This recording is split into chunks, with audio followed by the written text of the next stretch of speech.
Assalamualaikum warahmatullahi wabarakatuh. Perkenalkan, nama saya Munadia Sirkan Alia dari Institut Agama Islam Tazkiyah, Program Studi Manajemen Bisnis Syariah, kelas MBS 20D.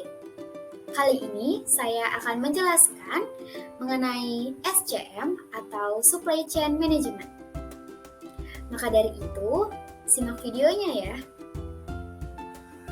Untuk mengawali materi SCM ini atau Supply Chain Management, maka dari itu kita harus mengetahui apa itu Supply Chain Management. Arti dari Supply Chain Management secara umum merupakan kegiatan yang meliputi perencanaan, pengaturan, dan penjadwalan arus produk dari mulai pengadaan hingga didistribusikan kepada konsumen. Dengan Supply Chain Management, rantai pasok dirancang dengan sedemikian rupa sehingga dapat dilakukan dengan cara yang efektif dan efisien. Nah, untuk lebih memahami apa itu Supply Chain Management, saya sudah siapkan beberapa pengertian dari penjelasan singkat dari para ahli. Maka, dari itu simak video selanjutnya. Untuk itu, penjelasan dari beberapa para ahli ada 3. Yang pertama, dari Reiser dan Rander. Menurut Reiser dan Rander, Supply Chain Management adalah suatu aktivitas pengelolaan berbagai kegiatan demi mengubah bahan mentah menjadi barang jadi dan dikirim oleh sistem distribusi kepada konsumen. Lalu yang kedua dari Cheese, Quilano, dan Jacob, yakni Supply Chain Management menurut mereka merupakan sistem yang dapat dimanfaatkan untuk melakukan pendekatan total dalam mengatur semua arus informasi, material, dan jasa yang terlibat dari bahan mentah hingga sampai ke tangan konsumen. Lalu yang ketiga, ada dari James A. dan Mona J. Menurut mereka, Supply Chain Management adalah kegiatan yang memanfaatkan teknologi informasi untuk mengatur seluruh pihak rantai pasok yang dimulai hingga distributor.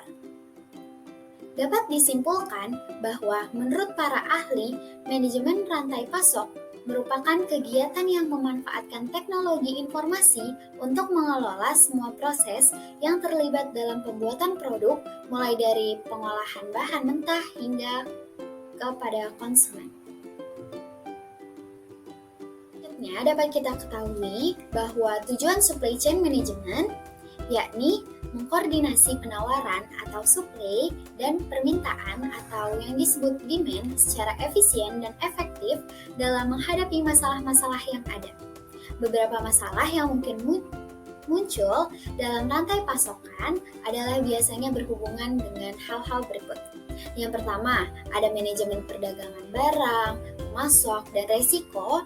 Lalu yang kedua, ada pengelolaan hubungan dengan pelanggan. Dan yang terakhir atau yang ketiga, ada penentuan tingkat outscoring.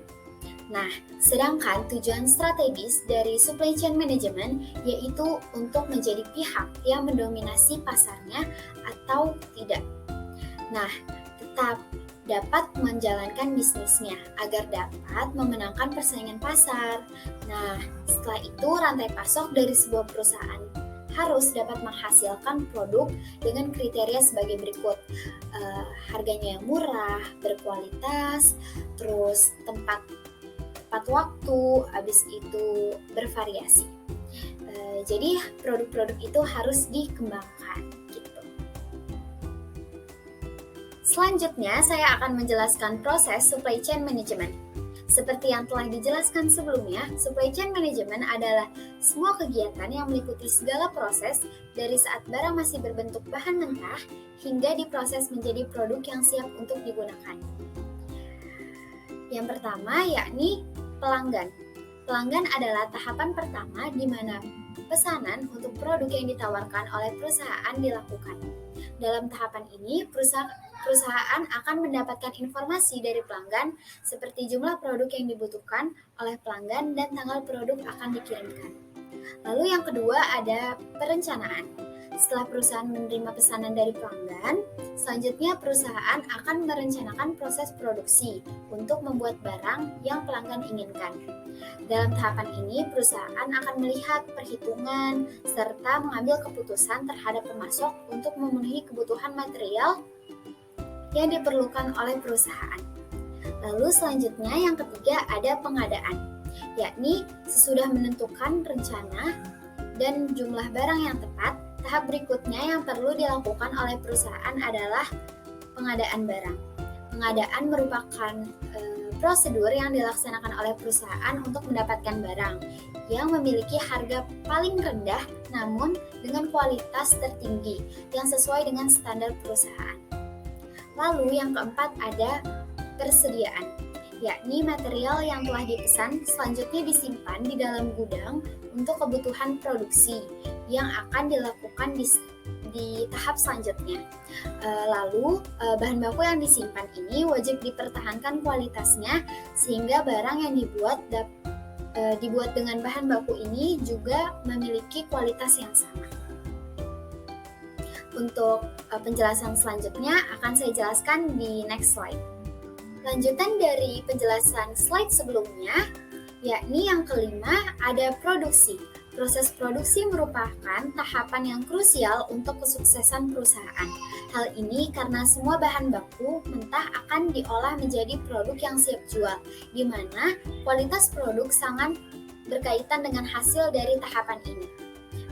Dapat dikatakan pula bahwa semakin baik kualitas proses produksi, kualitas dari produk jadi akan semakin baik, dan juga kemungkinan konsumen puas akan meningkat. Jadi kepuasan konsumen akan meningkat gitu. Setelah berhasil diproduksi, produk jadi akan disimpan di gudang sebelum didistribusikan kepada konsumen. Lalu yang keenam ada transportasi. Pada umumnya tahap ini merupakan bagian terakhir dari supply chain management, yakni produk jadi yang sebelumnya disimpan di gudang akan didistribusikan kepada customer sesuai tanggal pengiriman yang disebutkan di awal.